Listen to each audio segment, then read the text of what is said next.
বাপের বাপ। চারিদিকে তাকিয়ে দেখুন, যত যত রকমের ঘটনা ঘটছে, টিভিতে দেখুন, খবরের কাগজে দেখুন, চারিদিকে এত অন্যায়, এত এত যে কষ্ট পাচ্ছে, জেলে যেতে হচ্ছে, থানায় যেতে হচ্ছে, মার খেতে হচ্ছে। এর পেছনে মূল কারণটা লোভ নয় বাবা, মূল কারণই হচ্ছে লোভ। ওই চেয়ারটা পাওয়ার জন্য, ওই আসনটাতে বসবার জন্য কাটাকাটি খুনোখুনি চলছে, মূল কারণ হচ্ছে লোভ। তাই পাপের বাপ হচ্ছে লোভ। রাধে রাধে। আজকে আসুন কি ঘটনা ঘটলো। এমনি বাবা ভোলেনাথ যখনই শুনলেন যে প্রজাপতি দক্ষ রাজার বাড়িতে আমার সতী আগুনে ঝাঁপ দিয়ে আত্মহত্যা করেছে, অমনি বাবা ভোলেনাথ মাথা থেকে একটা জটা ছিঁড়ে আর মাটিতে ফেললেন। আর যেই মাটিতে ফেলেছে অমনি একটা অসুর সৃষ্টি হয়েছিল। আর অসুর অমনি বলে উঠল, কি আমার নাম, আমি কে? শিব ঠাকুর বললেন, তোমার নাম হচ্ছে বীরভদ্র। বীরভদ্র। আমার কাজ কি? না, তোমার কাজ হচ্ছে দক্ষ রাজার বাজপেয়ী যজ্ঞটাকে শেষ করে দেওয়া, ভঙ্গ করে দেওয়া, পণ্ড করে দেওয়া। বীরভদ্র বললেন, বেশ, তাহলে আমি চললাম। সঙ্গে ভূত প্রেত ব্রহ্মদৈত্যী সবাইকে নিয়ে যাচ্ছে আজকে যজ্ঞ ধ্বংস করবে বলে। ওমা, যাচ্ছে কেমন করে? আগে যাই বীরভদ্র, পিছে ভূতগণ।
এখন মা, দক্ষ রাজা যে যজ্ঞ করছে, আগে প্যান্ডেলটাকে ভেঙে দিলেন। প্যান্ডেল ভেঙে দিলেন, যত দামি দামি সুন্দর করে সাজানো আছে সব ছিঁড়ে ফেললেন, সব জায়গা নোংরা করে দিতে লাগলেন। আর দক্ষ রাজা যে যজ্ঞটা করছিলেন, যজ্ঞের আগুনের মধ্যে বীরভদ্র গিয়ে প্রস্রাব করে দিলেন। এমন প্রস্রাব করলেন যে যজ্ঞের আগুনটা নিভে গেল। এইবার ভৃগুমুনি আরো সবাই রেগে গেলেন। প্রজাপতি দক্ষ রাজা রেগে গিয়ে বলছে, এদের মালিক যেমন অভদ্র, এরাও সেরকম অভদ্র। আর একটা কথা মনে রাখতে হবে বাবা, কোনো দাস, কোনো কর্মচারী যদি তার মালিকের নিন্দা করে, মালিকের নিন্দা শোনে, তাকে নরকে যেতে হয়। বীরভদ্র দেখলেন আমার মালিক হচ্ছে বাবা ভোলেনাথ, তাকে অপমান করছে, রেগে গিয়ে ত্রিশূলটা ছুঁড়ে দিলেন। যেই ত্রিশূলটা ছুঁড়ে দিল, দক্ষ রাজার মুন্ডটা কাটা হয়ে গেল। মুন্ড কাটা হয়ে গেল। মুন্ডটা উড়ে কোথায় পড়লো কেউ দেখতে পেল না। ধরটা মাটিতে পড়ে ছটপট ছটপট করতে লাগলো। আর অমনি দক্ষ রাজার স্ত্রী মা প্রসূতি দেবী ছুটে যাচ্ছে বাবা ভোলেনাথের কাছে, বাঁচাও বাঁচাও বাঁচাও বাঁচাও। ছুটে গিয়ে বাবার পা দুটো জড়িয়ে ধরে বলছে, হে মহাদেব, আপনি আমার স্বামীকে বাঁচিয়ে দেন। আমি জানি আমার স্বামী অহংকারী, অন্যায় করেছে, অপরাধ করেছে, কিন্তু আমি আপনার শাশুড়ি মাতা, আমাকে আপনি বিধবা করতে পারেন না। আমার স্বামীকে আপনি বাঁচিয়ে দেন। সবাই সবাই আপনার মাথায় জল ঢেলে আপনার পুজো করে, আমি আমার নয়নের জলে আপনার চরণ ধুইয়ে দিচ্ছি, আমার স্বামীকে বাঁচিয়ে দেন। শিব ঠাকুর এমনিতেই তার নামটাই হচ্ছে ভোলেনাথ। তিনি সব ভুলে যায় বাবা, একটুতেই সব ভুলে যায়। যেই চোখের জলে পা ধুইয়ে দিচ্ছে বাবার খুব দয়া হলো, কারণ এটাই হচ্ছে শিবের চরিত্র। শিব ঠাকুর যত দেবতা আছেন 33 কোটি দেবতার মধ্যে এমন কোনো দেবতা নেই যে দেবতার পুজোতে টাকা খরচা হয় না, কিন্তু শিব ঠাকুরের পুজো বলে মাথায় জল ঢেলে দিন, ধুতরা ফুল দিয়ে দিন, বেলপাতা দিয়ে দিন, বলে হয়ে গেল। একদিন শিব ঠাকুর একটা অসুরকে আশীর্বাদ করেছিলেন, তার নাম হচ্ছে বৃকাসুর। আর বৃকাসুর এমন সাধনা করলেন, শিব ঠাকুর দাঁড়িয়েছে, বল বাবা তুই কি চাস? বৃকাসুর বলল, বাবা আমাকে অমর করে দে। বাবা বললেন, এই আশীর্বাদ দিতে পারবো না, আর অন্য কি চাস বল। বৃকাসুর তখন বলছে, শোনো বাবা, তাহলে আশীর্বাদ করো যার মাথায় হাত দেব সেই যেন পুড়ে ছাই হয়ে যায়। এখন বাবা আর কোনো ভালো মন্দ বিচার না করে বলে দিলেন, তথাস্তু, তাই হবে। যার মাথায় হাত দিবি সেই পুড়ে ছাই হয়ে যাবে। এই বলে দিয়ে শিব ঠাকুর চলে যাচ্ছে। বৃকাসুর বলল, দাঁড়াও বাবা, তোমার বাজারের রেপুটেশন ভালো নেই, তুমি নাকি গাঁজা ভাঙ খেয়ে পড়ে থাকো। গাঁজা মানে কি? গাঁজা মানে আজ পর্যন্ত শিবের সঙ্গে কম্পিটিশন করার অনেক এখন কলিযুগে যারা রেডিমেড শিব ঠাকুর বেরিয়েছে আর কি, শুধু গাঁজা খায়। গাঁজা মানে জ্ঞান যাহা, গাঁজা মানে জ্ঞান যাহা, জ্ঞানকে আশ্রয় করে। যদি শিব ঠাকুরের সঙ্গে চ্যালেঞ্জ করতে হয় তাহলে তিনি বিষ খেয়েছিলেন, একটু বিষ খেয়ে দেখান দেখি কার ক্ষমতা আছে। তিনি, তার নামই হয়ে গেল নীলকণ্ঠ। সমুদ্র মন্থন করে যে বিষের ভাণ্ড উঠল, সেই বিষকে ধারণ করার ক্ষমতা কারণ নেই। সমস্ত দেবতারা এসে পড়লেন বাবার চরণে, আর বাবা বিষটা খেয়ে গলার মধ্যে রাখলেন বলে তার আরেক নামই হয়ে গেল নীলকণ্ঠ। তাই বাবা যেই বলে চলে যাচ্ছে, বৃকাসুর বলল, দাঁড়াও বাবা, আগে তোমার মাথায় হাত দিয়ে দেখবো যে আশীর্বাদটা ঠিক না ভুল। যেই বলেছে বা শিব ঠাকুর বিপদে পড়েছে, সোজা ছুটছে, বাঁচাও বাঁচাও বাঁচাও, ব্রহ্মাকে বলছে বাঁচাও। ব্রহ্মা বললেন, কিছু করার নেই, তুমি মাওবাদীর পাল্লায় পড়ে গেছো, তোমাকে বাঁচাতে পারবো না বাবা। এবার তোমাকে বাঁচাতে গেলে ও বেটা আমার মাথায় হাত দেবে, তাহলে কে বাঁচাতে পারবে? বলে একমাত্র হরি বাঁচাতে পারবে, একমাত্র হরি পারবে। তাই বাবা ভোলেনাথ চিৎকার করে বলছে, বলো ভগবান কৃষ্ণচন্দ্র কি জয়। মায়েরা একটু বলবেন, বলো রাধা রানী কি জয়। না, মায়েদের দলে বাবারা ঢুকবেন না, আগে প্রথমে মায়েদের দেখবো কত ক্ষমতা। ব্যাটারিতে এমনি চার্জ বেশি থাকে মায়েদের। ঘরে যখন ঝগড়া হয় তখন ঘরের চালে কাক বসে না, মায়েদের এত ভোল্টেজ থাকে। তারপরে দেখবো বাবাদের ভোল্টেজ কত। শুরু হবে প্রথম মায়েদের জন্য, বলো রাধা রানী কি জয়। দেখেছেন কিরকম ভোল্টেজ? 11,000। এইবার বাবাদের দেখেনি, বাবাদের কত হাজার। হ্যাঁ, এই দিকের মায়েরাও বলেনি। আচ্ছা, আরেকবার মায়েরা, আরেকবার মায়েদের জন্য সুযোগ একটু বলছি, যদি ভোল্টেজ আর একটু বাড়িয়ে যেতে পারে। বলো রাধা রানী কি জয়। 14,000 হয়েছে মা। এবার বাবাদের শুনে নিন, দেখিন বাবাদের ভোল্টেজ কত। বলো রাধা রানী কি জয়। এ পুরো হুকিং করা হয়েছে আর কি।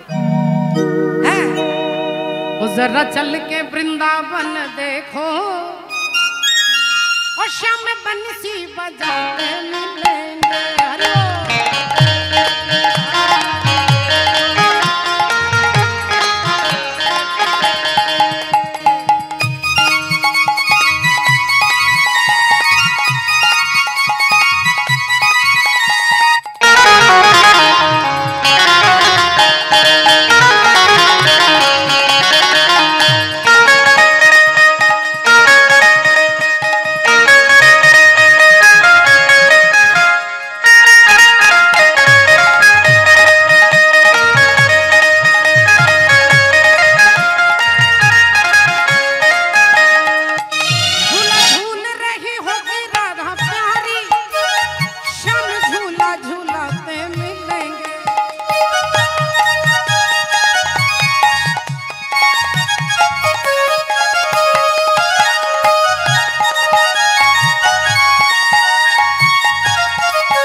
जरा चल के वृंदावन देखो, श्याम बंसी बजाते मिलेंगे।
श्याम बंसी बजाते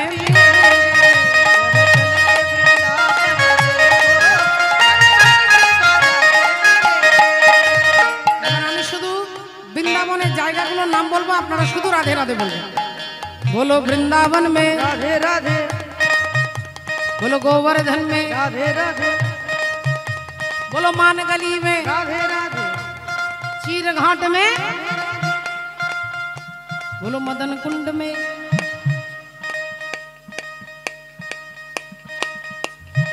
ये तो ভালো করে বলবেন। बोलो वृंदावन में राधे राधे, गोवर्धन में राधे राधे, बोलो मान गली में राधे राधे, चीर घाट में, अरे मदन कुंड में, श्याम कुंड में, ब्रह्म कुंड में, कालवन में, अरे कमाल वन में, मंदिर वन में, उपवन में, अरे दान गली में, मान गली में, केसी घट में, बंसी वट में, हो जा बट तट में, हो श्यामा प्यारी, हो राज दुलारी, हमारी प्यारी, और सबकी प्यारी, हो न्यारी न्यारी, जरा चल के वृंदावन देखो।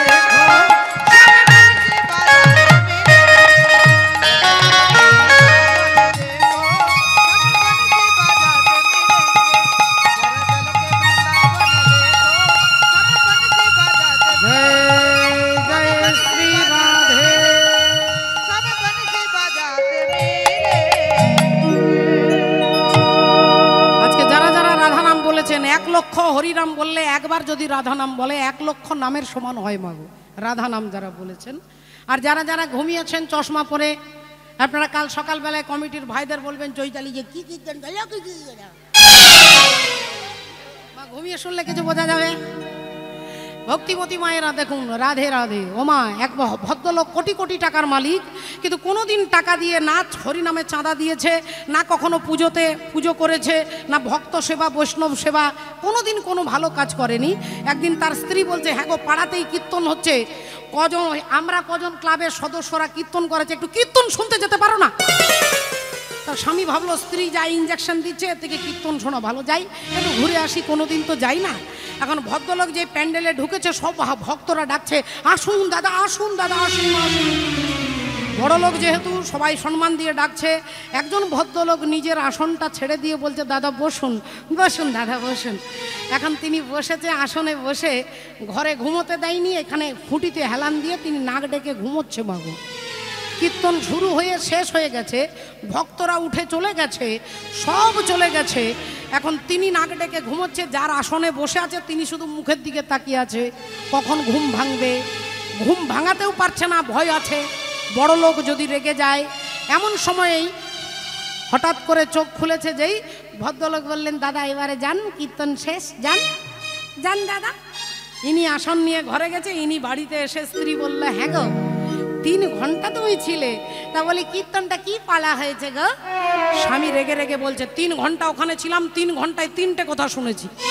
কি শুনেছ? বলে আসুন বসুন আর যান। স্ত্রী বুঝতে পেরে গেছে যে কত দামি কীর্তন শুনেছে। রেগে রেগে স্ত্রী বলছে, আমি ঘুমোচ্ছি, তুমি কি ঘুমোবে? স্বামী তো ওখানে ঘুমিয়ে এসেছে, সে আর বলতে পারছে না, বলে না না আমি ঘুমোবো না।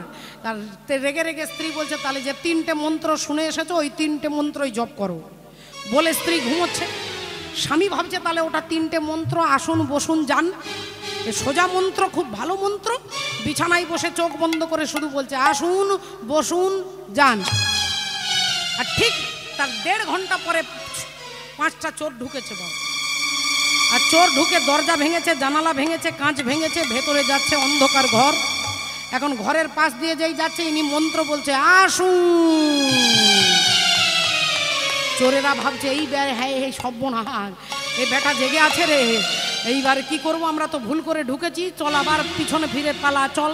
আর যেই এনারা পিছিয়ে চলে যাচ্ছে, ইনি মন্ত্র বলছে, বসুন বসুন।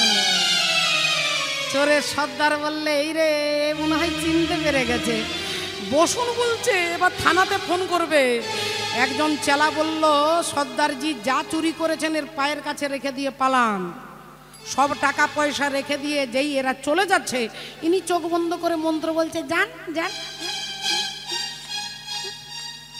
এখন এরা তো বেরিয়ে চলে এসেছে, সকাল হয়ে গেছে। চোখ খুলে দেখছি ওমা টাকা পয়সায় ভর্তি। ভাবলাম একদিন কীর্তন শুনলাম, একদিন মন্ত্র জপ করলাম, একদিনেই সিদ্ধি লাভ করে গেছি। ও গিন্নি দেখো। আর গিন্নি তখন দেখছে দরজা ভাঙা, জানালা ভাঙা, বুঝতে পেরে গেছে চোর এসেছে। বললো স্বামী, 3টে মিথ্যে মন্ত্র জপ করে আশেপাশের চোর যদি হরি বল যদি তোমার কাছে আত্মনিবেদন করে, তাহলে কীর্তনের মূল মন্ত্রটা যেদিন জপ করতে পারবে, সেদিন তোমার ভেতরে যে 6টা চোর আছে তোমার কাছে আত্মনিবেদন করতে পারবে। আত্মনিবেদন হরি বল। রাধে। ভক্তমণ্ডলী, ভক্তিমতী মায়েরা, তাহলে দেখুন একটু লক্ষ্য করে আজকে কি ঘটনা ঘটলো। রাধে রাধে। আসুন সেই আশায়, সেই ভরসাকে হাতে করে সবাই মিলে হাত তুলে বলবো, জরা চলকে বৃন্দাবন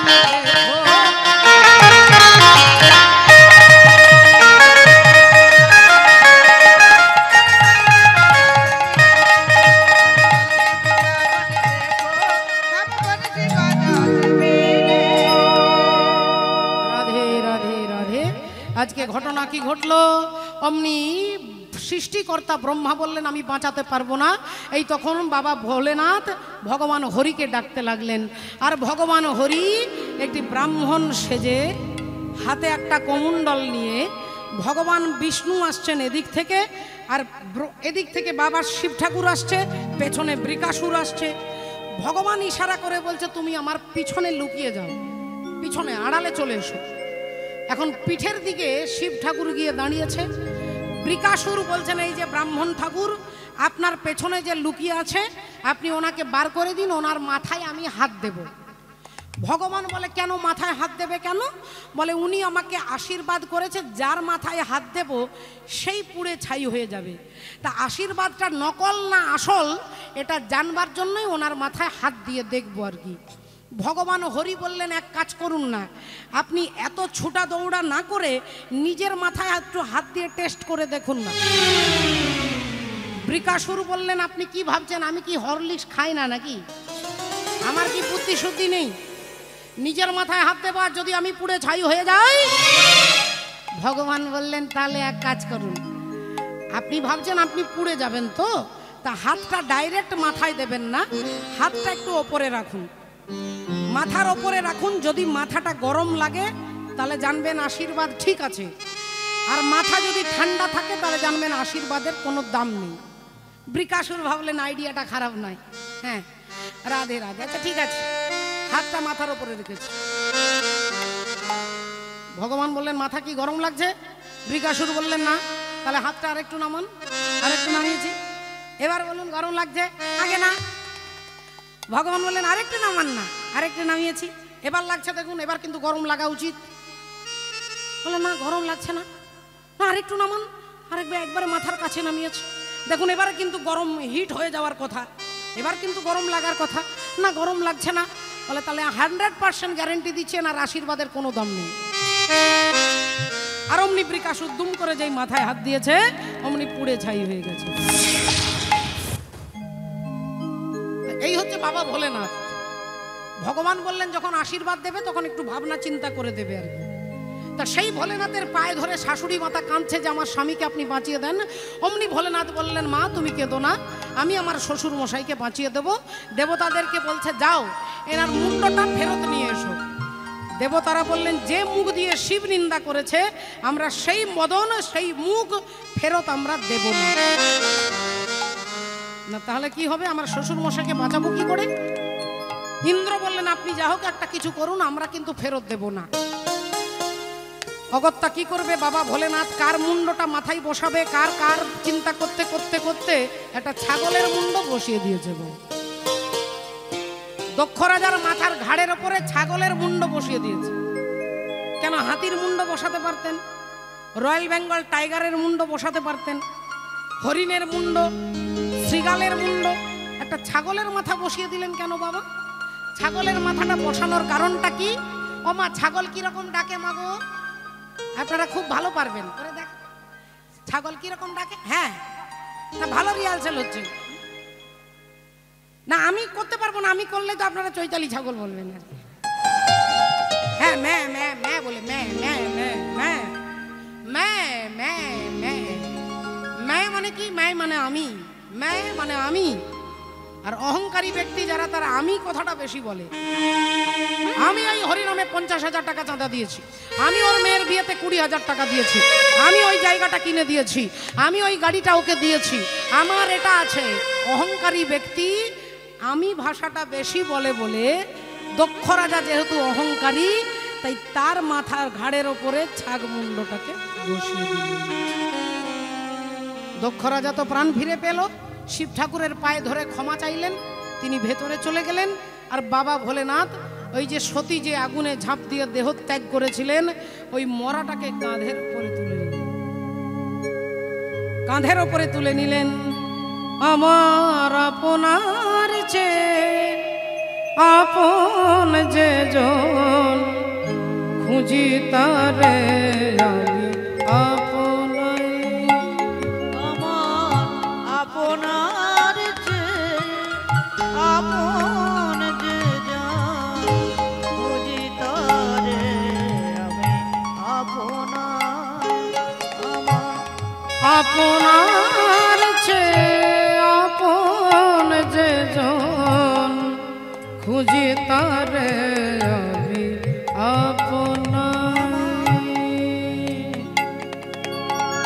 আমি শুনি যেন তার চরণের ধ্বনি, শুনি যেন তার চরণের ধ্বনি, শুনি যেন তার চরণের ধ্বনি। আমারই পিয়াসী বাসনায় খুঁজি তারে আপনার। আমার আপনার যে আপন যে জন, খুঁজি তারে আমি আপনার।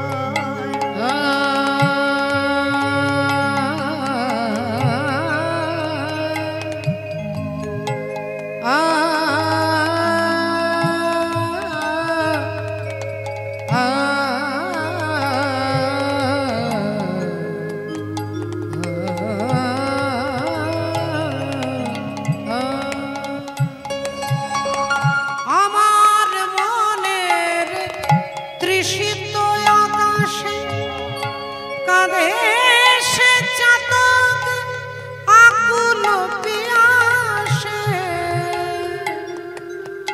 পিয়াসে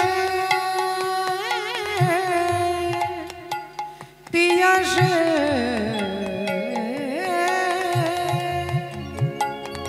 পিয়াসে পিয়াসে পিয়াসে। আমার মনের তৃষিত আকাশে কাঁধে সে চাতক আকুল পিয়াসে, কভু সে চকর সুধা চোরাসে, কভু সে চকর সুধা চোরাসে, কভু সে চকর সুধা চোরাসে। নিশীথে স্বপনে যোছনায় খুঁজি তারে আমি শুনি যেন তার চরণের ধ্বনি, শুনি যেন তার চরণের ধ্বনি। আমারই পিয়াসী বাসনায় খুঁজি তারে আমি, খুঁজি তারে আমি, খুঁজি তারে আমি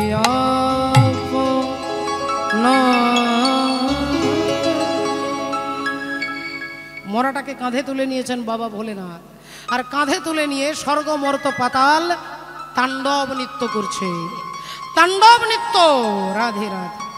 আর এই তাণ্ডব নৃত্য যখন তিনি করছেন তখন ভূমিকম্প হচ্ছে, স্বর্গের দেবতারা কাঁপছে। এইবার কিছু একটা প্রলয় হবে, কারণ তিনি হচ্ছেন প্রলয়ের দেবতা। সৃষ্টির দেবতা হচ্ছে ব্রহ্মা, পালনের দেবতা হচ্ছেন ভগবান বিষ্ণু, আর ধ্বংসের দেবতা হচ্ছে ভোলেনাথ। এবার তাণ্ডব নৃত্য করছে, যখন ভাবছে তাহলে তো এবার ধ্বংস হবে, দেবতারা গিয়ে সবাই তখন স্তুতি করছেন, শিব ঠাকুরকে শান্ত করবার জন্য স্তুতি করছেন। জটাটবি গলৎ জলৎ প্রবাহ পাবি গস্থলে গলে বলম বলম্বিত ভুজঙ্গ তুঙ্গ মালিক ডমট ডমট ডমট ডম নিনা ডমর জমর জব চকার চাণ্ড তাণ্ডব তনোতু ন শিব শিবম जटाकटाह संभ्रम भ्रम निलिम्प निर्जरि विलोल वीचि वल्लरि विराजमान मूर्धनि धगत धगत धगत धग ललाट पट्ट पावके किशोर चंद्रशेखरे रति प्रतीक्षण मम धराधरेन्द्र नंदिनी विलास बंधु बंधुर सुरत दिगंत पातर दिगंत पान पातर धगत धगत धगत धगत ललाट पट्ट पावके किशोर चंद्रशेखर रति प्रतीक्षण मम हर हर महादेव हर हर पार्वती पते नमो नमः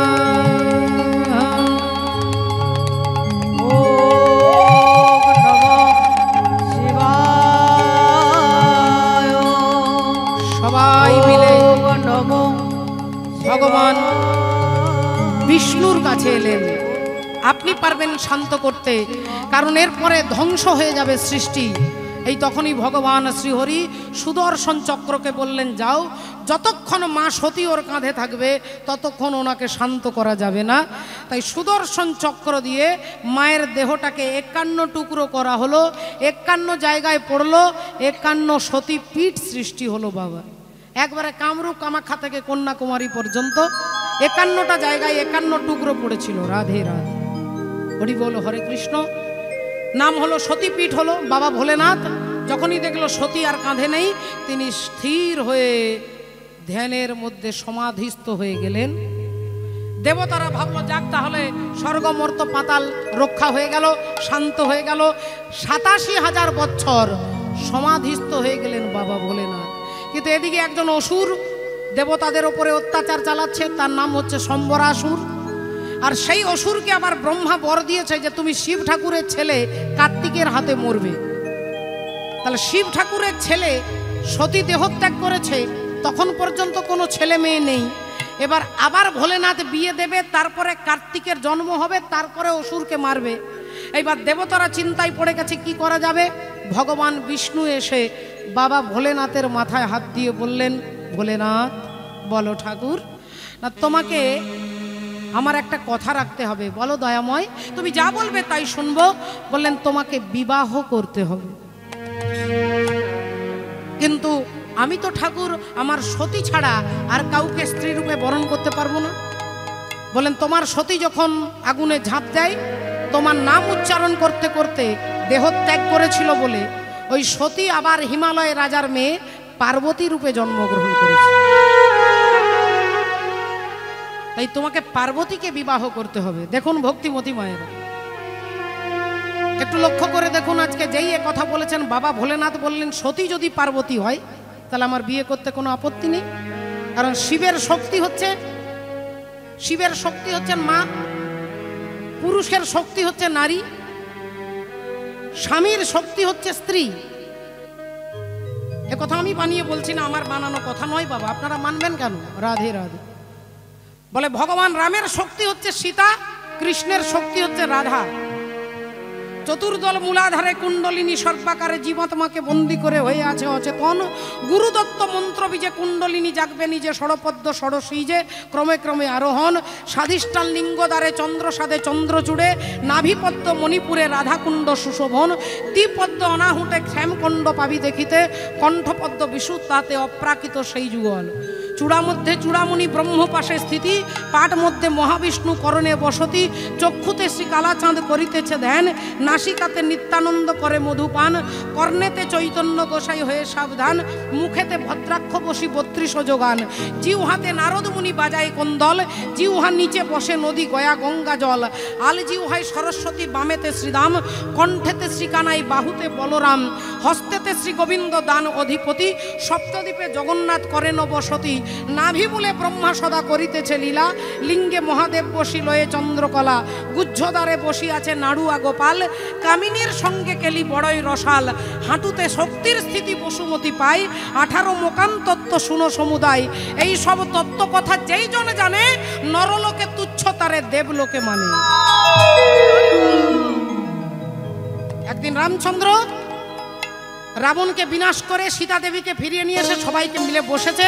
রামচন্দ্র বলছে আমি রাবণকে মেরেছি। রাধে রাধে। সমস্ত বানর সেনাগণ বলছে আমরাও মেরেছি।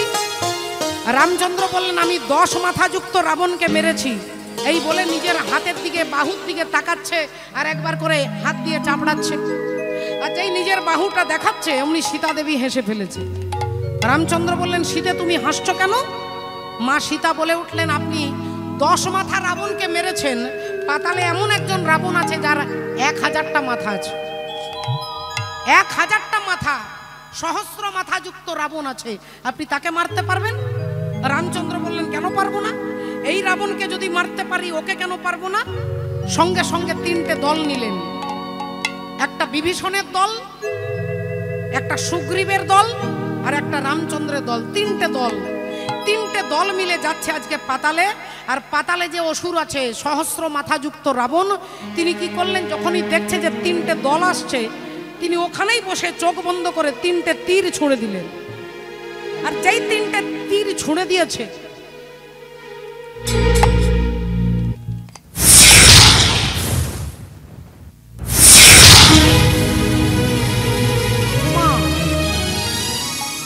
যুদ্ধ আর করতে হলো না মাগো, যে যার বাড়ি পৌঁছে গেছে। সুগ্রীব তার কিষ্কিন্ধায় পৌঁছে গেছে, বিভীষণ তার লঙ্কায় পৌঁছে গেছে, রামচন্দ্র অযোধ্যায় পৌঁছে গেছে। আবার 3টে দল হয়ে আবার যাচ্ছে পাতালে, আবার 3টে তীর ছুড়ে দিয়েছে, আবার যে যার বাড়ি পৌঁছে যাচ্ছে। তা রামচন্দ্র বলছে যুদ্ধ করতেই দিচ্ছে না, তাহলে ওকে হারাবো কি করে চিন্তায় পড়ে গেছে। 3বার যখন গেছে 3বার ফিরিয়ে দিয়েছে। তখন রামচন্দ্র চিন্তায় পড়েছে, এমন সময় দেবর্ষি নারদ আসছে।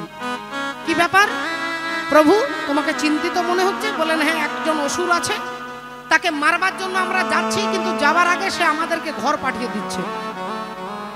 তখন দেবর্ষি নারদ বললেন প্রভু আপনি একবার নয় এরকম 30 লক্ষবার যদি চেষ্টা করেন, ওই সহস্র মাথাযুক্ত রাবণকে আপনি মারতে পারবেন না। বলে তাহলে কে পারবে? না, আপনার বাম পাশে যে দাঁড়িয়ে বসে আছেন মা সীতা।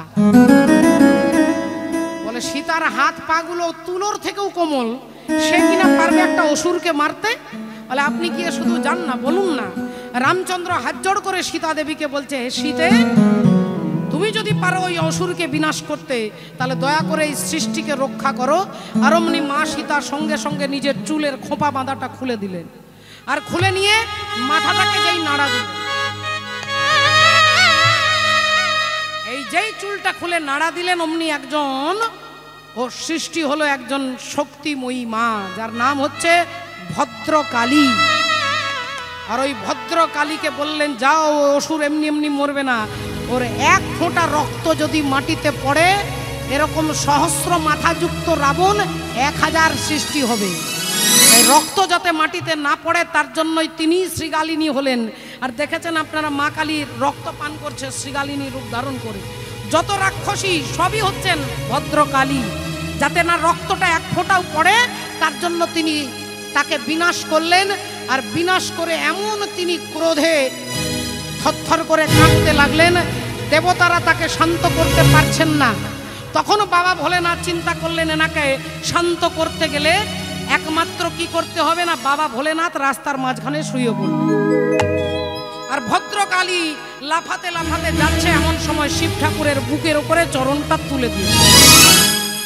এই ডান চরণটা তুলে দিল, দক্ষিণ চরণ তুলে দিল বলে মায়ের নামই হলো দক্ষিণা কালী। কলকাতায় রয়েছে বাবা দক্ষিণেশ্বর, মায়ের নাম দক্ষিণা কালী। কেন? বলে দক্ষিণ চরণটা শিব ঠাকুরের বুকের উপরে দিয়েছিল, তবে গিয়ে মা শান্ত হলো। রাধে রাধে। এই কারণে শাস্ত্র কি বলছে, যে নারী হচ্ছে পুরুষের শক্তি। ও নারী একবার যদি স্বর্গে তোলে, আবার পরে পাতালে পাঠায়। নারী আপনাকে স্বর্গে নিয়ে যেতে পারে, নারী আপনাকে পাতালে নিয়ে যেতে পারে। ওই নারীর মন বোঝা বড় দায়,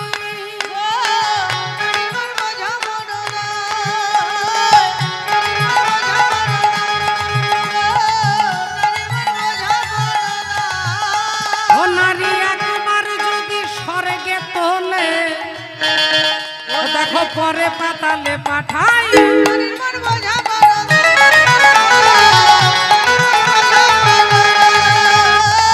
নারীর মন বোঝা বড় দায় গো, নারীর মন বোঝা বড় দায়। তাই আমাদের হিন্দু ধর্মে সনাতন ধর্মে নারীদের বেশি পুজো হয়। নারী দুর্গার পুজো, তারপরে হয়ে গেল লক্ষ্মীর পুজো, তারপরে কালী, তারপরে জগদ্ধাত্রী, শীতলা, সন্তোষী, বেশি নারীদের পুজো হয়। হরি বল। নারী পেরেছিল, স্বামী মারা গিয়েছিল সত্যবান, যম রাজার কাছ থেকে স্বামীর প্রাণটাকে ফিরিয়ে এনেছিলেন, সেই নারীর কথা বলছি। আর ধর্মকর্ম জলাঞ্জলি দিয়ে শুধু টিভিতে সিরিয়াল দেখলে হবে না। নারী দুর্গা, নারী কালী, নারী শক্তি হয়ে ভূপালী। ওগো নারীর পায়ে দেয় অঞ্জলি কৃষ্ণ গুণাধার। নারীর পায়ে দেয় অঞ্জলি কৃষ্ণ গুণাধার। নারীর পায়ে দেয় অঞ্জলি কৃষ্ণ গুণাধার। ভগবান কৃষ্ণ পর্যন্ত রাধারানীর পায়ে ধরেছে। স্মরা গরলা খণ্ডনম মম শিরসি মণ্ডনম রাধে দেহি পদ বল্লভ মুদারম। ও নারীর পদ তলে শুয়ে আছে, ও নারীর পদতলে শুয়ে আছে, নারীর পদতলে শুয়ে আছে। হ্যাঁ, শিব ঠাকুরের বুকের ওপরে মা কালী দাঁড়িয়ে আছে। সম্পর্কে হয় স্বামী স্ত্রী, আর স্বামীর বুকের ওপরে স্ত্রী দাঁড়িয়ে আছে। ভালো করে ভেবে দেখুন, স্বামীর বুকে স্ত্রী দাঁড়িয়ে আছে। আপনারা দেখেছেন মন্দিরে, আপনারা এক্ষুনি ডান দিকে গেলে দেখতে পাবেন সুন্দর সুন্দর মূর্তি হচ্ছে। শিব ঠাকুর পায়ের তলায় শুয়ে আছে। তাহলে যদি তিনি স্বামী হয়, স্বামীর বুকে স্ত্রী দাঁড়িয়ে আছে, আপনারা মনে মনে ভাবলেন আমরা তো স্বামীকে প্রণাম করি, তাহলে আজ থেকে চৈতালির কীর্তন শুনে যখন দেখলাম, আজ ঘরে গিয়ে আগে চেষ্টা করে দেখবো। হরি বল। মা কালীর সঙ্গে কম্পিটিশন করবেন না। মা পাটা দেওয়ার আগে দেখবেন করোনা 3 নম্বর ভ্যাকসিন নিয়েছে কিনা আর কি। হ্যাঁ, ও নারীর পদ তলে শুয়ে আছে, ও দেখো স্বয়ং ভোলা মহেশ্বর। নারীর মন বোঝা বড় দায়। নারীর মন বোঝা বড় দায়। নারীর মন বোঝা বড় দায় গো, নারীর মন বোঝা বড় দায়। নারীর মন বোঝা বড় ও এখন ভক্তিমতী মায়েরা এবার লক্ষ্য করে দেখুন, আজকে যখনই বাবা ভোলেনাথকে বলছে যে তোমাকে পার্বতীকে বিয়ে করতে হবে, বাবা ভোলেনাথ বললেন হ্যাঁ, পার্বতী যদি সতী হয় তাহলে আমার বিয়ে করতে কোনো আপত্তি নেই। তাহলে ভোলেনাথ রাজি হয়ে গেছে বিয়েতে। এবার পার্বতীর বাবা হিমালয় রাজাকে তো রাজি হতে হবে। এই দেবর্ষি নারদকে পাঠাচ্ছেন দেবতারা, যান রাজি করানোর দায়িত্ব আপনার। নারদ মুনি সোজা চলেছেন, আর নারদ মুনি যাচ্ছেন হিমালয় রাজার বাড়ি। রাধে তিনি যাচ্ছেন হিমালয় রাজার বাড়ি, আমরাও সবাই মিলে যাব। तू आना रे गोपाल, ओ मन्ने लेने तू आना।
तूने प्यार जो इतना ज्यादा किया, तूने प्यार जो इतना ज्यादा किया, मैं तेरी हो गई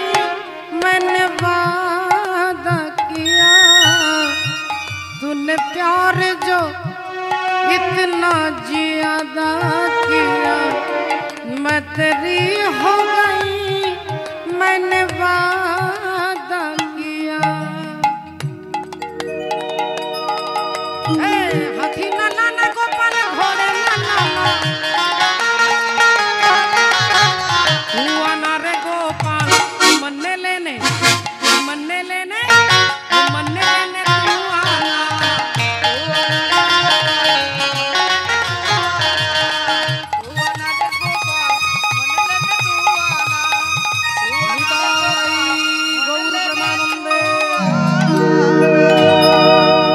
नारायण नारायण नारायण देवर्षि नारद हिमालय राजार बाड़ी एसे उपस्थित।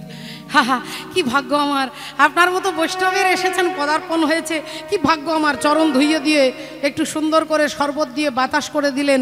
বলুন দেবর্ষি আপনি? দেবর্ষি বললেন কি ব্যাপার হিমালয় রাজ আপনার মুখটা দেখে মনে হচ্ছে খুব চিন্তিত আছেন। হ্যাঁ হ্যাঁ আপনি তো সবই জানেন আমার মেয়ে পার্বতীর জন্য একটা ভালো উপযুক্ত ছেলে খুঁজছি আর কি জামাই খুঁজছি। তা সেরকম জামাই পেলে মেয়েটাকে বিয়ে দিতাম আর কি। নারদ মুনি বললেন আমার হাতে একটা ভালো পাত্র আছে। আপনার হাতে ভালো পাত্র? বললেন হ্যাঁ। হিমালয় রাজা বললেন আচ্ছা আচ্ছা আচ্ছা ছেলেটার কি কি রকম কি নাম? বললেন তার নাম হচ্ছে বাবা বিশ্বনাথ। রাজা হিমালয় বললেন বাহ খুব ভালো সুন্দর নাম, আমার মেয়ের নাম পার্বতী জামাইয়ের নাম হবে বিশ্বনাথ। আচ্ছা বলছি বলে আবার কিছু মনে করবেন না, বলছি জামাই একটু ফেমাস টেমাস নাকি? বলে ফেমাস মানে একবার স্বর্গমর্ত পাতাল বিখ্যাত জামাই। বলে তাহলে তো কোনো চিন্তাই নেই। আচ্ছা বাবা একটু কথা বলি, আপনি রাগ করবেন না, বলছি জামাইয়ের বয়স কত? আমার মেয়ে তো 14 বছর, তা জামাই কিরকম আর কি? মেয়ে আমার কচি, জামাই কিরকম হবে? নারদ মুনি বললেন জামাই হচ্ছে আপনার মেয়ের থেকেও কচি, একটাও চুল কালো নেই, একটাও চুল কালো নেই। রাধে রাধে। হিমালয় রাজা শুনছে একটাও চুল সাদা নেই। তাহলে বিয়ে ফাইনাল, বিয়ে ফাইনাল। শিব চতুর্দশীর দিনে মেয়ের বিয়ে দেব। আপনার নির্বাচিত পাত্রের সঙ্গে আমার মেয়ের বিয়ে ফাইনাল হয়ে গেল। আগামী শিব চতুর্দশীতে চৈত্র মাসে বিবাহ হবে বলে দিলেন। এখন বিয়ে তো ফাইনাল করে নারদ মুনি চলে এলেন। দেবতাদের আনন্দ, যোগী ঋষি মুনি সবার আনন্দ, সবাই বিয়েতে বরযাত্রী যাবে। এখন সকলের বরযাত্রী যাওয়ার প্ল্যান ঠিক হয়ে গেছে। বাবার বিবাহ হবে, বাবাও রাজি আছে। এমন সময় রাত্রিবেলায় একদল ভূত এসেছে। বাবার সঙ্গী তো সব ভূত প্রেত। তা ভূতেরা এসে হঠাৎ করে বাবার কাছে দাঁড়িয়ে বললেন বাবা, ও বাবা, নাকে নাকে বলছে মা, ও বাবা আমরা কোনোদিন বিয়ে বাড়ি যাইনি মামা, কোনোদিন বরযাত্রী যাইনি। কোনো মানুষকে যদি ধরে ফেলি সে সর্ষে পড়া লঙ্কা পোড়া দিয়ে তাড়িয়ে দেয় বাবা। ও বাবা আমরা বরযাত্রী যাব। বাবা বললেন তোরা ভূত প্রেত আমার বিয়ে বাড়ি যাবি, কেলেঙ্কারি হয়ে যাবে। না বাবা আমরা কোনোদিন যাইনি, আমরা যাবো। তা ঠিক আছে ঠিক আছে, তোরা দুঃখ করিস না। তোরা যখন বরযাত্রী কোনোদিন যাসনি, আমার বিয়েতে বরযাত্রী যাবি, তবে একটু সাবধানে বাবা। ওই মুনি ঋষি দেবতারা এগিয়ে যাবে, তোরা একটু পেছনের দিকে অন্ধকারে আড়ালে আড়ালে যাস। ঠিক আছে বাবা। সব বরযাত্রী যাওয়ার জন্য ভূতেরা তৈরি হয়ে গেছে। দেখতে দেখতে বিবাহের দিন চৈত্র মাসের শিব চতুর্দশীর দিনে সবাই দারুণ দারুণ জামা কাপড়, ধুতি পাঞ্জাবি, সোনার গয়না টয়না, হীরের গয়না পরে দেবতারা এসে দেখছে বাবা দিগম্বর দাঁড়িয়ে আছে। বাবা তা ইন্দ্র বললেন আপনি কি ব্যাপার, আজ আপনার বিয়ে, আপনি কিছু পরেননি, তৈরি হননি? আমরা তৈরি হয়ে চলে এসেছি, তাড়াতাড়ি ধুতি পাঞ্জাবি আলমারি থেকে নিয়ে আসুন। শিব ঠাকুর বললেন বাবা আমার ঘরে তো আলমারি নেই। ব্রহ্মা বললেন তাহলে যান বাক্স থেকে নিয়ে আসুন। বললেন বাবা আমার ঘরে বাক্স নেই। ইন্দ্র বললেন তাহলে আলনা থেকে নিয়ে আসুন। শিব ঠাকুর বলে আমার ঘরে আলনাও নেই। আপনার ঘরে আলমারি নেই, বাক্স নেই, আলনা নেই, কি আছে আপনার ঘরে? শিব ঠাকুর তাড়াতাড়ি বলছে বাবা আমার ঘরটাই তো নেই। ঘর থাকলে তো আলমারি থাকবে, আমি তো শ্মশানে থাকি, এবার পার্মানেন্ট ঘর আর কি। বলে তাহলে আপনি বিয়ে করতে যাবেন, আজকে কিছু পরেননি? এরকম করে কেউ বিয়ে করতে যায়? একটা কিছু বাড়িতে রাখেননি? বলে একটা আছে। কি আছে? বাঘ ছালটা আছে, ওইখানে পড়ে আছে। যান তাড়াতাড়ি বাঘ ছালটা এনে পড়ুন। এখন বাঘ ছাল কোমরে যত জড়াচ্ছে ভারী বাঘ ছাল খুলে যাচ্ছে। বাঘ ছাল জড়াচ্ছে, খুলে যাচ্ছে। তা পবন দেবতা বললেন এভাবে তো হবে না, একটা দড়ি কোমরে বেঁধে দিন। শিব ঠাকুর বললেন বাবা আমার ঘরে দড়ি নেই। তা দড়ি নেই তাহলে কি করে, কি কেলেঙ্কারি হবে, কোমরে থাকবে বাঘ ছাল কি করে? শিব ঠাকুর বললেন চিন্তা করবেন না, ওই যে সাপটা যাচ্ছে, ওই সাপটাকে এনে কোমরে ভালো করে জড়িয়ে বলছে শোন বাবা, এই বাঘ ছালটা তুই ধরে থাকিস, তোর খাবারের ব্যবস্থা আমি করে দেব। যেই কথা বলেছে সাপ তখন ফসফস করে বলছে যে বাবা তুমি যদি খাবারের আমাকে গ্যারেন্টি দাও তাহলে আমিও LIC কোম্পানির গ্যারেন্টি দিচ্ছি তোমার বাঘ ছাল ধরে থাকবে, তোমার কোনো চিন্তা নেই, তোমার বাঘ ছাল ধরে রাখার দায়িত্ব আমার। এখন হাতে সাপ, গলায় সাপ, মাথায় সাপ, সব জায়গায় সাপের গয়না পড়েছে। কেন পড়েছে না, সাপ হচ্ছে এমন একটা প্রাণী যাকে আপনি কোনো দড়ি দিয়ে বাঁধতে পারবেন না। শিব ঠাকুর সাপের গয়না পরে, এর কারণটাই হচ্ছে সাপকে দড়ি দিয়ে বাঁধা যায় না, আর বাবা ভোলেনাথের মনকে কেউ মায়ার দড়ি দিয়ে বাঁধতে পারে না। আমরা সবাই দড়ি বাঁধা অবস্থায় আছি, আমরা দড়ি বাঁধা অবস্থায় আছি। তাই যখনই কেউ ভজন সাধনের কথা বলে তখনই বলি নাতিটা ছোট আছে, আর একটু বড় হয়ে যাক তারপর বৃন্দাবনে যাব, এবারে ছেলেটার বিয়ে দিয়ে দিই তারপরে চলে যাবে, সব দড়ি বাঁধা। বাবা ভোলেনাথ গয়না পরেছে, সাপের গয়না পরে, বাঘ ছাল পরে, আর ষাঁড়ের ওপরে চেপে এবার বিয়ে করতে যাচ্ছে। দেবতারা আনন্দে লাফাতে লাফাতে যাচ্ছে, শিব ঠাকুরের বিয়েতে যাব, আনন্দে যাচ্ছে, বাবা ভোলেনাথও আনন্দে যাচ্ছে, আমরাও যাব আজকে সবাই মিলে। বলো বাবা ভোলেনাথ কি জয়, ভোলেনাথ কি জয়, ভোলেনাথ কি জয়। হ্যাঁ, বম বম বম বম ভোলে, ও বাবা চলে হেলে দুলে,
সবাই যাচ্ছে। শিব ঠাকুরকে আপনারা দেখছেন কিভাবে যাচ্ছে, সাপের গয়না পরেছে, ছাই ভস্য মেখেছে, এখন আনন্দে ষাঁড়ের পিঠে চেপে যাচ্ছে বিয়ে করতে। দেবতারা ভাবছে বর যেভাবে সেজেছে এভাবে যদি আগে আগে যায় তাহলে বরকে দেখলেই আবার আগে খাবার প্যান্ডেলে লকডাউন হবে, আগে খাবার প্যান্ডেলে লকডাউন হবে। তাহলে আগে কি করি না, বরকে পিছিয়ে দিয়েছে আর দেবতারা এগিয়ে গেছে। দেবতারা এগিয়ে গেছে, তারা দামি দামি জামা কাপড় গয়নাগাটি পরেছে, তারা এগিয়ে গেছে, শিব ঠাকুরকে পিছিয়ে দিয়েছে। মুনি ঋষিগণ সব পেছনে যাচ্ছে, আর সবার পেছনে যাচ্ছে ভূত প্রেত, ব্রহ্মদৈত্যী যাচ্ছে, পেতিনী যাচ্ছে, ডাকিনী যাচ্ছে, কারো দুটো হাত তো কারো 100টা হাত, কারো একটা হাত, কারো একটাও হাত নেই, কারো 100টা মুন্ড, কারো একটাও মুন্ড নেই, কেউ স্কন্দ কাটা, কেউ আবার ফুটবলের মতো গোল গোড়াতে গোড়াতে যাচ্ছে, কেউ এক পায়ে লাফাতে লাফাতে যাচ্ছে, কেউ আবার হামাগুড়ি দিয়ে যাচ্ছে, ভূতেরা আনন্দে যাচ্ছে। হরিবোল। এমন সময় একটা বাচ্চা ছেলে তার মাকে ডাকছে, ও মা, মা, মা গো, বলছি মা পার্বতী দিদির বিয়ে জানো তো? হ্যাঁ জানি তো, খবর পেয়েছি, আমার জন্য চিঠি এসেছি। বলছি মা আমি না একটু জামাই বাবুকে দেখতে যাব। তুই যাবি? তুই গিয়ে কি করবি? ছোট ছেলে, তোকে যেতে হবে। যাব। বললাম তো অনেক রাত হয়ে গেছে। ও মা আমার শোনো না, তুমি শুধু দরজাটা খোলা রেখো, আমার একটু দেরি হবে। আরে বাবা ঠান্ডা পড়েছে, যেতে হবে না, তোর গলা বসে যাবে। না আমি যাব। বললাম তো ঠান্ডা যেতে হবে না, সর্দি নাকে। না যাবো। ও মা হরি বল, মা কিছুতেই যেতে দেবে না। ও মা তুমি দরজাটা খোলা। কে ধরি না, চলে আয়। না যাবো, যা, আমি তো বলছি যাবো। মা দরজা খুলে দিয়েছে, তাড়াতাড়ি আসবি, ছেলে বলছে একটু দেরি হবে। ছেলে এই বলে সোজা ছুটে গেছে দেখতে বরযাত্রী, আর বরযাত্রী সবাই এগিয়ে চলে গেছে। ভূতেদের লাইনটা আসছে, আর ভূতেদের লাইনটা দেখে ছেলে যেমন গিয়েছিল তেমনি ছুটে ঘর। মা বলল কি রে তুই একটু দেরিতে আসবি বললি, গেলি আর চলে এলি? ছেলে বলল মা তোর ঠাকুর দাদার কপাল ভালো যে তোর সঙ্গে আমার দেখা হলো। বললে আমি তাহলে একটু দেখে আসি। ছেলে বলল মা দরজা জানলা বন্ধ করে শুয়ে পড়। বলে কেন, কিরকম জামাই দেখলি রে? বলে যা দেখেছি বলবো মা। আরে বাপ রে বাপ, বাপ রে বাপ, बड़े बड़े भूत प्रेत बड़े बड़े साप,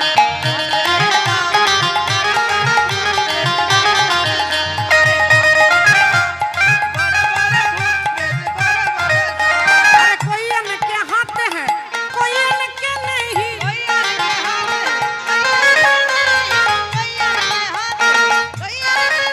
अरे बाप रे बाप, बड़े बड़े भूत प्रेत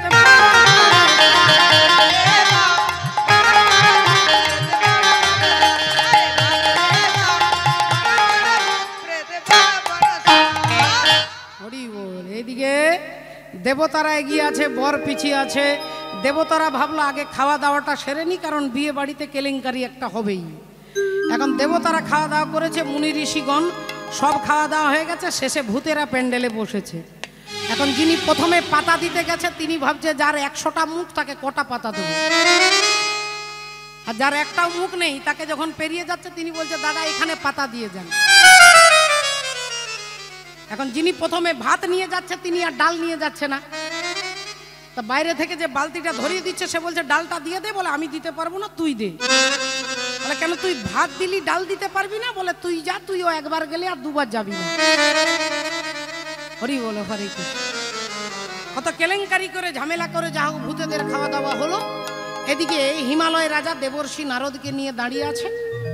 জামাইকে তো দেখেনি, নারদের কথাই বিয়ে ফাইনাল হয়েছে। এখন হিমালয় রাজা দাঁড়িয়ে আছে, তিনি একবার করে ইন্দ্রকে দেখে বলছে আচ্ছা উনি কি আমার জামাই? ওই যে কি সুন্দর দেখতে, কি সুন্দর দেখতে, ওই ছেলেটা কি আমার জামাই? নারদ মুনি বলে ধ্যাত্তেরি, আরে উনি জামাই হবে কেন? উনি তো আপনার জামাইয়ের বাড়িতে জল সাপ্লাই দেয়, জল দেয়। বলে ও মা গো, যে ছেলেটা জল দেয় সে যদি এত সুন্দর জামাই কত সুন্দর হবে। আবার 15 মিনিট পরে পবন দেবতাকে দেখেছে, ওই যে ওই ছেলেটা কি সুন্দর দেখতে, ও কি আমার জামাই? নারদ মুনি বলে কেন যে বকবক করছেন? আরে উনি জামাই কি, উনি তো আপনার জামাইকে হাওয়া করে। বলে মাগো, এই যদি হাওয়া করা ছেলে এত সুন্দর জামাই কত সুন্দর হবে। নারদ মুনি তো বলে দিয়ে ডান দিকে আর বাঁ দিকে তাকাচ্ছে। একজন বললে এত ডান দিক বাঁ দিক দেখছেন কেন বলুন তো? নারদ মুনি মনে মনে বলছে না কোন দিক থেকে পালাবো ভাবছি আর কি, কারণ এরপরে তো অরিজিনাল জামাই আসছে, অরিজিনাল জামাই আসছে তো কোন দিক দিয়ে পালাবো, তাই নারদ মুনি বারবার তাকাচ্ছে। আর এর মধ্যে বাবা ভোলেনাথ তিনি যেই পৌঁছে গেছে, সমস্ত মায়েরা ভিড় করে তাকে ঢাকা দিয়ে দিয়েছে। মেয়েরা যাচ্ছে সব বরণ করতে, বরণের থালা নিয়েছে, থালাতে ধান আছে, দুর্বা আছে, প্রদীপ আছে, মিষ্টি আছে, জল আছে, সব নিয়ে গিয়ে থালাটা নিয়ে যাচ্ছে বাবা ভোলেনাথের কাছে। আর বাবা ভোলেনাথের কাছে থালাটা, বরণের থালা নিয়ে যাবে, এমন সময় নারদ মুনি ওই থালাতে একটা শেকড় ফেলে দিয়েছে, যে শেকড়টার নাম হচ্ছে ঈশ্বর মূল। আয়ুর্বেদিক শাস্ত্র নিয়ে যারা একটু ঘাটাঘাটি একটু করেন তারা জানবেন এই ঈশ্বর মূল, এই গাছটা যদি কারো উঠোনে থাকে তার চারিপাশে কোনো ধন সাপ ঢুকবে না, বাবা সাপেদের ভয়ঙ্কর অবস্থা হয়ে যায় এর গন্ধটা পেলে। সেই থালার মধ্যে শেকড়টা ফেলে দিয়েছে, আর শিব ঠাকুরের গায়ে যত সাপ ছিল সব কম্পিটিশন করে ছুটছে। এখন সবার আগে ছুটছে যিনি LIC কোম্পানির গ্যারেন্টি দিয়েছিল, তিনি আগে ছুটছে। আর তিনি যত নেমে যাচ্ছে তখন আরেকটা জিনিস নেমে যাচ্ছে মা, হ্যাঁ হ্যাঁ রাধের, যত নেমে যাচ্ছে, যত হাঁটুর কাছে সাপ, বাঘ ছালো হাঁটুর কাছে, সাপ একবারে মাটিতে, বাঘ ছাল একবারে মাটিতে। এখন ইনি তো 365 দিন জামা কাপড় পরে নেই, ইনি ভাবছে আমি জিন্সের প্যান্ট পরে দাঁড়িয়ে আছি, এনার তো কোনো হেলদেল নেই। এখন ব্রহ্মা ইশারা করছে, আরে তুলো তুলো। শিব ঠাকুর তখন চারিদিকে তাকাচ্ছে, কাকে তুলবো রে বাবা? আরে ব্রহ্মা বলছে আরে বাবা ছাড়। এর মধ্যে তুলতে যাবে, তার মধ্যে শাশুড়ি মা মেনকা দেবী চলে এসেছে। আর আপনাদের মতো শাশুড়ি হলে আগে সেলাইন দিতে হবে মা। মেনকা দেবী চলে এসেছে জামাই বরণ করতে। আর যখনই জামাইকে দেখেছে একবারে মাথা বনবন বনবন করে ঘুরছে। যেই মাথা ঘুরছে, মা যখনই পড়ে যাবে তখনই মা যোগমায়া কাত্যায়নী দুর্গা দেবী এসে মায়ের মাথায় একটা লম্বা করে ঘোমটা টেনে দিল। ঘোমটা টেনে দিলেন মেনকা দেবীর মাথার উপরে। ও মেনকা, মেনকা মাথায় দেব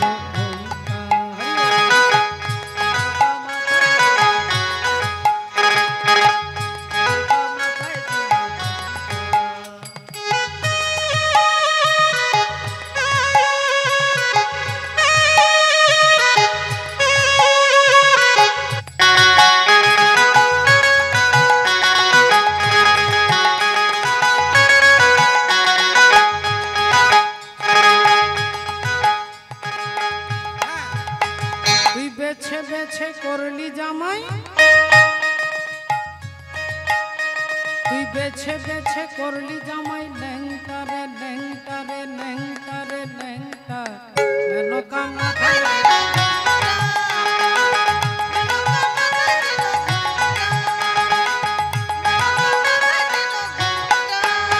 তুই তৈরি করে সোনার পুতুলি, বুড়া বরে বিয়া দিবি।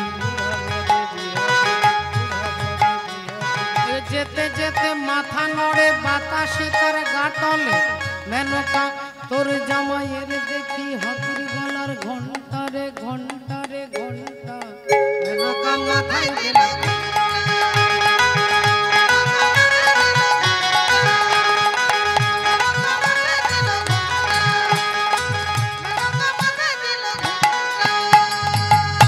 রাধে রাধে রাধে। শ্রদ্ধেয় বাবা ঠাকুর, ভক্তিমতী মায়েরা, এই অবস্থায় যেই মেনকা দেবী দেখেছেন অমনি চিৎকার করে বলছে যে এই ছেলের সঙ্গে আমরা আমাদের মেয়ের বিয়ে দেব না।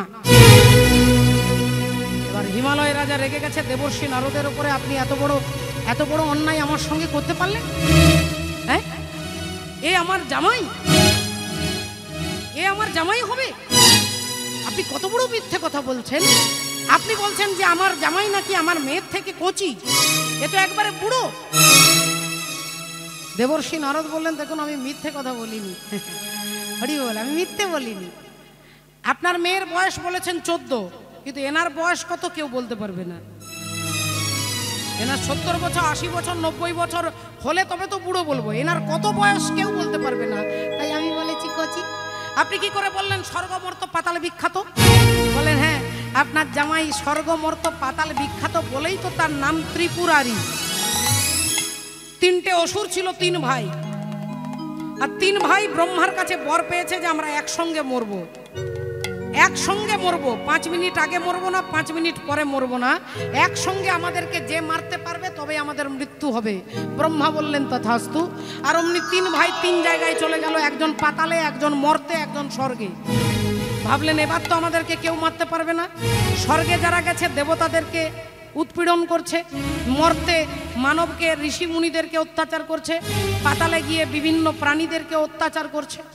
এখন অতিষ্ঠ হয়ে সবাই ভোলেনাথের কাছে এসেছে, বাবা আপনি বাঁচাতে পারবেন, কি করলে 3 জনকে একসঙ্গে মারতে পারবেন, আপনি তার ব্যবস্থা করুন।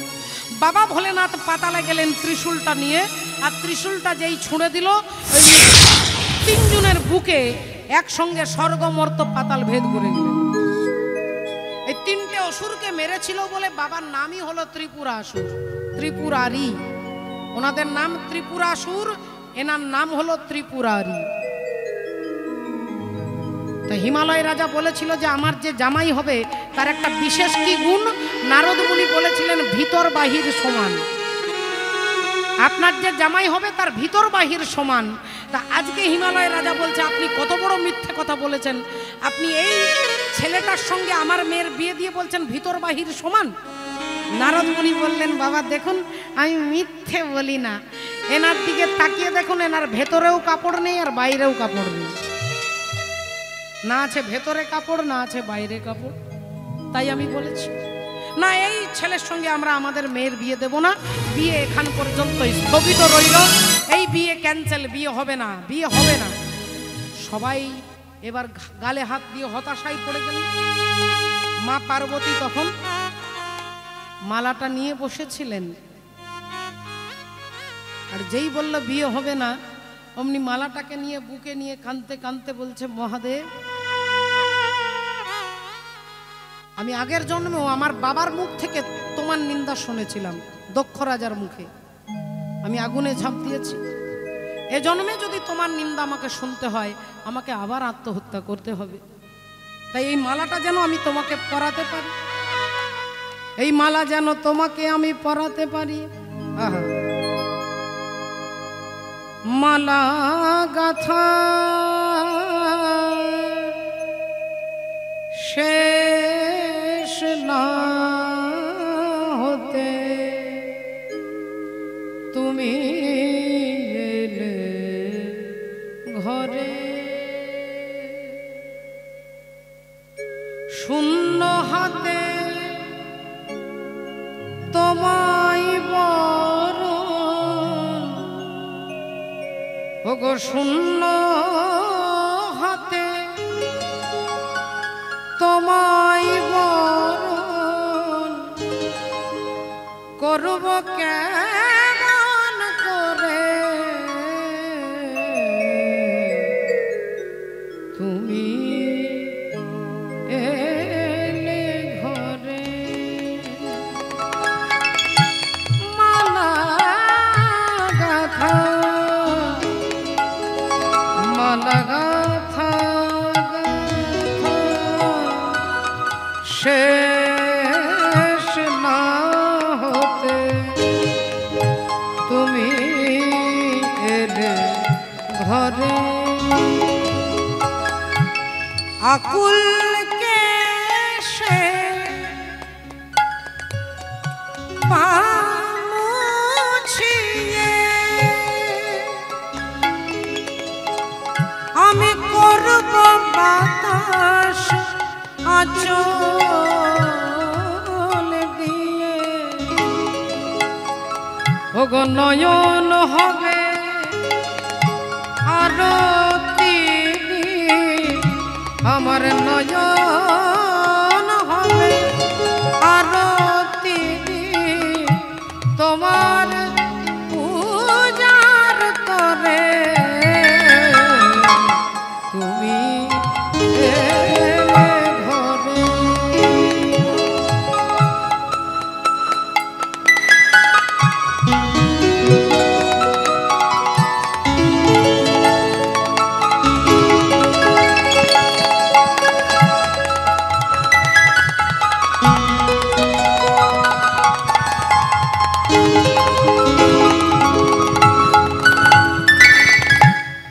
বিফল মালার ফুলগুলি হয় কোথায় এখন রাখি, ক্ষণিক দাঁড়াও ওই কুসুমে চরণ দুটি ঢাকি, বিফল মালার ফুলগুলি হয় কোথায় এখন রাখি, খনি কুসুমে চরণ দুটি ঢাকি আকুল কেশে মুছি করব বাতাস আচল দিয়ে আমার নয়ন হবে